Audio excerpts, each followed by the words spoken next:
Hi, everybody. Good afternoon. Welcome to TLDR, NIST Container Security Standards. So, before we get kicked off, I have a very important matter of business. Shout out to all you Star Wars nerds out there. May the Force be with you. And for all of us, happy final day of KubeCon EU. By way of quick introduction, my name is Elsie Phillips. I was at CoreOS for 2 years before we were acquired by Red Hat earlier this year, so if you're a little confused about the branding on the slides, that's what happened. And I'm also a co-lead for the Contributor Experience SIG. So I have a mandatory little plug to do here, so bear with me. Come help us improve the project through things like writing the developer guide, building bots and automating processes, and running the mentorship program. We meet every Wednesday at 9:30 a.m. Pacific time and have lots of work for new contributors. So please join us. Okay, and plug. And that's how to get a hold of me. I'm May on Kubernetes Slack, and then I'm Elsie Philly on Twitter. I've also been informed that there are not mics for Q&A, so if you have questions, go ahead and shoot me an email. And I'll come back to this slide at the end, so people can take down that email. Okay, now let's get down to business. What are we here to do today? So first, we're going to talk about what this paper is and what it isn't. And then we are going to talk about some of the terminology they use in the paper, make sure that we're all operating on the same level. And then we're going to get into the really fun part where we talk about how everything can break and you can cry tears. And then some recommendations for how to possibly prevent those tears in the future. Okay, so why are we here? In the summer of 2017, the US National Institute of Standards and Technology issued its first report on container technologies. The purpose of the report, according to the authors, was to explain the security concerns associated with application container technologies and make practical recommendations for addressing those concerns when planning for, implementing, and maintaining containers. It's also 63 pages long. Well, we might all happily sign up to read 63 pages of a novel by J.K. Rowling or J.R.R. Martin. Technical briefs generally do not top most people's reading lists, but it totally should, because this paper is awesome. So I'm going to play hype woman today. I'm going to be the bad movie trailer that we all hate, that shows all of the really cool bits in hopes that you will come see the full thing. So what will we be covering today? Who should be interested in reading this report? The answer is anyone thinking of running container technologies. So what does this paper not cover? And that's any form of virtualization other than application containers, such as virtual machines. The term container can be used to refer to concepts such as software that isolates enterprise data from personal data on mobile devices, and software that may be used to isolate applications from each other on desktop operating systems. While these may share some attributes with application container technologies, they're out of the scope for this paper, and thus this talk. We'll be focusing on containers for server applications. So, first up, terminology.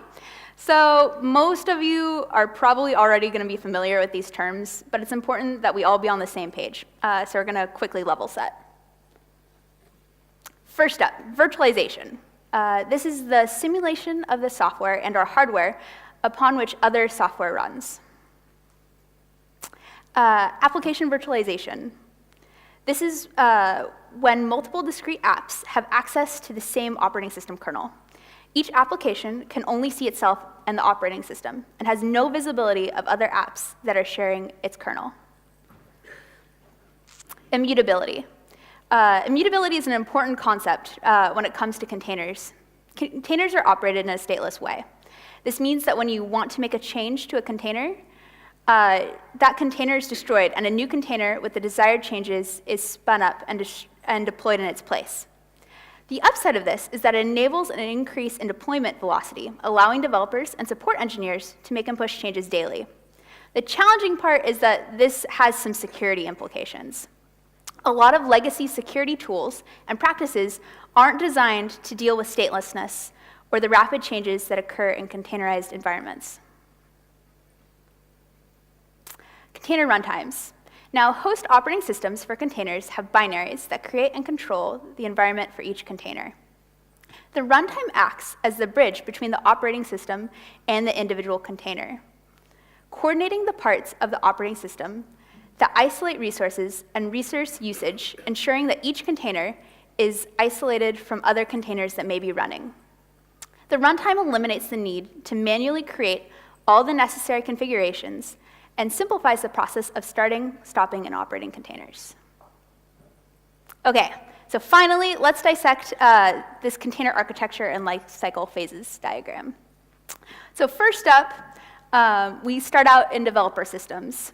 This is where an application and all of its dependencies are built and placed into an image.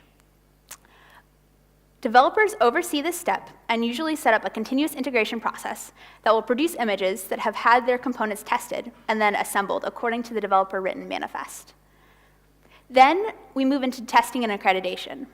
After the image is created, organizations typically perform testing, such as checking functionality of the application, validating and verifying the contents of the images, signing the images, and sending the images to the registry. The next step is the registry step, which registries provide a place for developers to store, version control, and distribute their images. They can be public or private, and they provide the images to the orchestrator upon request. Orchestration is the optional next step. Orchestrators enable the automated pulling of images from registries, deploying those images into containers, and managing the running of containers. Kubernetes, as we all know, is an orchestrator. Finally, we get to hosts, which run and stop containers as directed by the orchestrator. Or a host can pull an image directly from a registry for a container runtime by passing orchestration. Okay, now let's get into the fun parts of the talk. Security risks associated with container technologies. We're going to break this down into a couple of sections. Okay, the first is image risks. Image vulnerabilities. So if a component of an image is discovered to have a vulnerability, all of the containers generated from the image will contain that vulnerability. Even if all of the components of an image are vulnerability-free when it's deployed, eventually vulnerabilities may be discovered and must be addressed, resulting in a redeployment of the image. Image configuration defects. A poorly configured image increases the risk of exploitation, even if all of the included components are up to date. For example, an image may include an SSH daemon, which exposes the container to unnecessary network risk. Embedded malware. As we established earlier, images are composed of files and libraries. It's possible for someone to intentionally or unintentionally include a malicious file or library when building the image. An example of how this could happen is the use of a base layer from an unknown party. That malicious component would have the same level of access as the orchestrator components of the image. This would give it the opportunity to attack other containers or hosts in the environment. Embedded clear text secrets. Components of an application may use secrets to ensure secure communication. When an app is packaged into an image, those secrets may be inadvertently included in the image file system.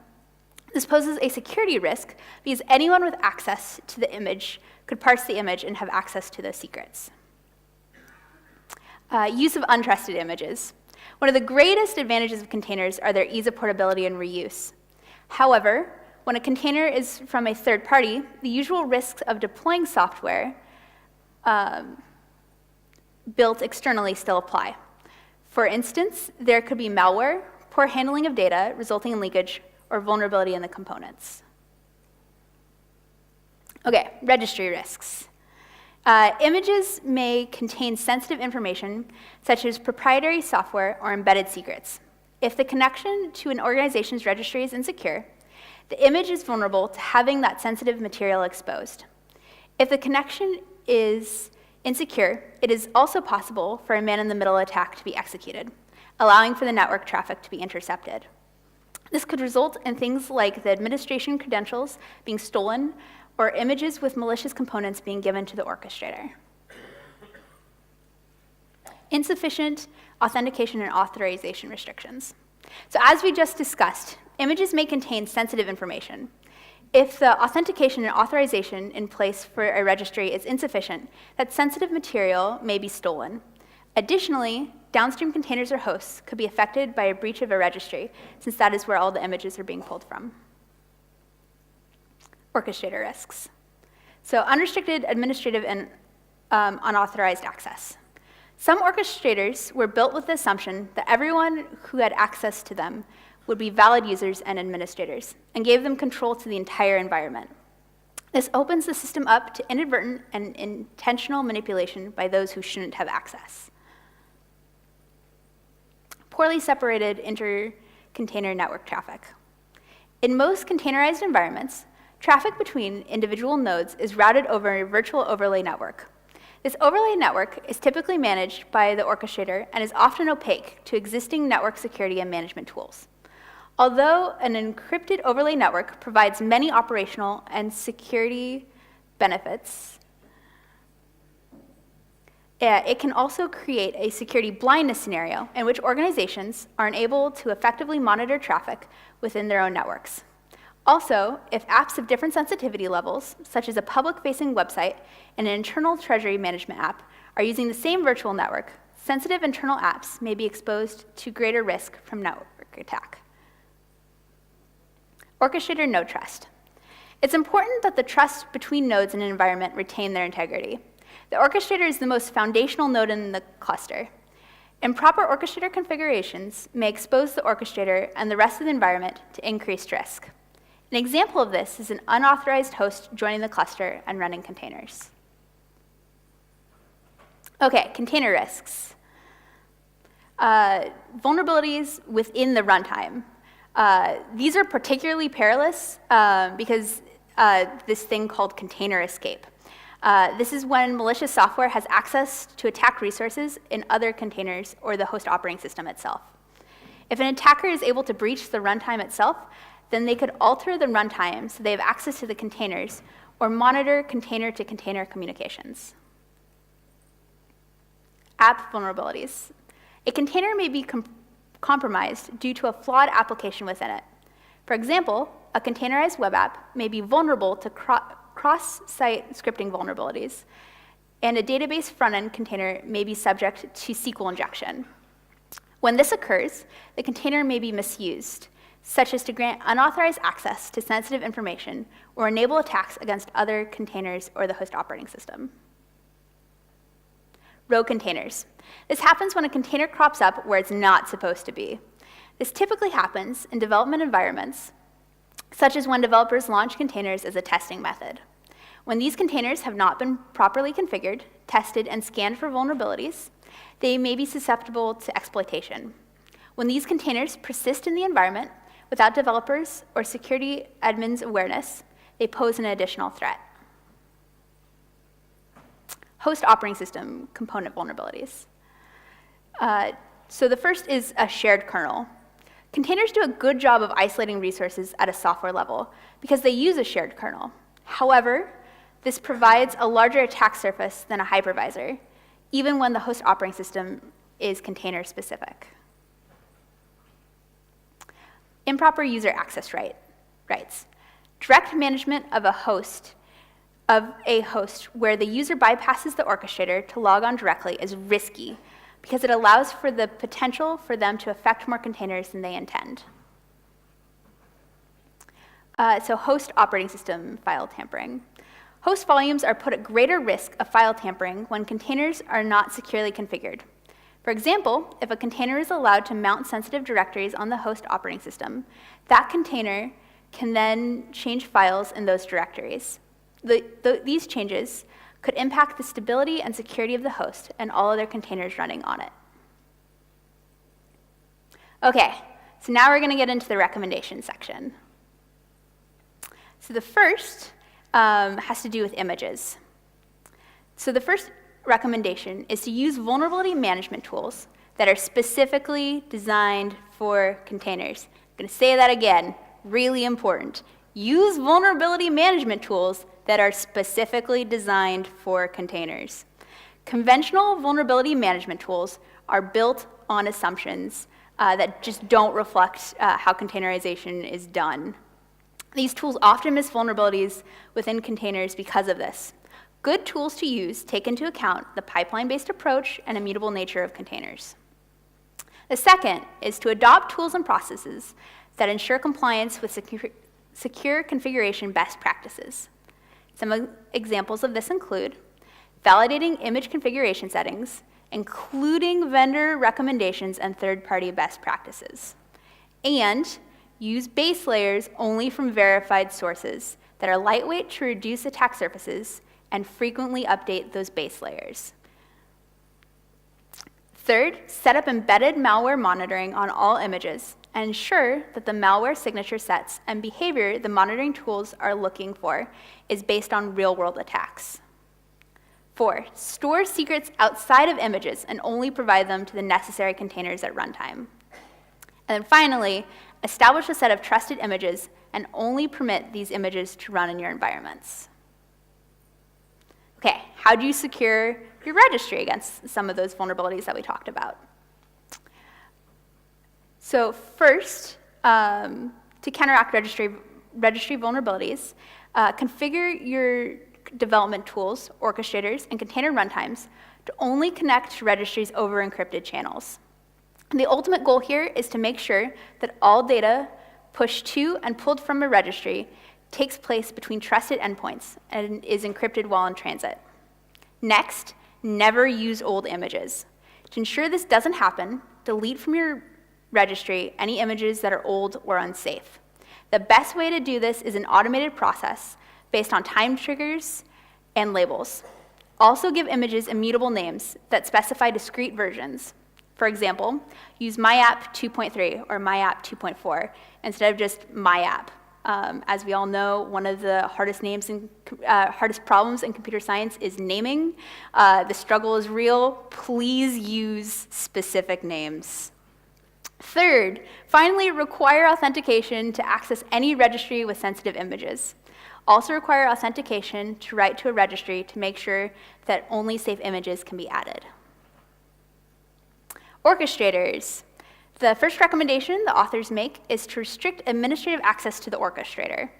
Set up a least privilege access model where users are only granted the ability to perform the specific actions on specific hosts, containers, and images their job roles require. For example, the testing team should not have access to all of your containers. They should only have access to those images used in testing and the hosts used for running them, and should only be able to manipulate the containers they created. Test team members should have limited or no access to containers used in production. Also limit cluster-wide administration accounts and have strong multi-factor authentication for them. The next two recommendations are related. Configure your orchestrator to separate network traffic by sensitivity level, and then isolate deployments to specific hosts by sensitivity level. And then finally, configure your orchestration platform to create a secure environment for the apps they run by securely introducing nodes into the cluster. Have a persistent identity throughout their lifecycle, and also provide an inventory of nodes and their connectivity states. They should be designed specifically to isolate and remove a compromised node from the cluster without disrupting or degrading overall cluster operations. Container vulnerability countermeasures. First, set up monitoring of your runtime for vulnerabilities and quickly deal with any detected issues. Runtimes with vulnerabilities are particularly dangerous because they expose all of the containers they support and the host to risk. Ensure that the orchestrator only permits deployments to secure runtimes. Next, automate compliance of container runtime configuration standards. This could be achieved by using tools or processes that continuously assess configuration settings across the environment and actively enforce them. Running containers with their roots in read-only mode makes them easier to monitor and more difficult to compromise. And, rounding this slide off, have separate environments for dev, test, prod, each with role-based access control for container deployment and management. Container creation should be able to be traced back to an individual and logged for auditing purposes. Okay, home stretch. How do the authors recommend counteracting host operating system vulnerabilities? First, use a container-specific operating system to reduce the size of the attack surface. Keep them up to date, monitor them and their components for vulnerabilities, and quickly fix them upon detection. Next, audit all authentication to the operating system, monitor it for login anomalies, and log privileged operations.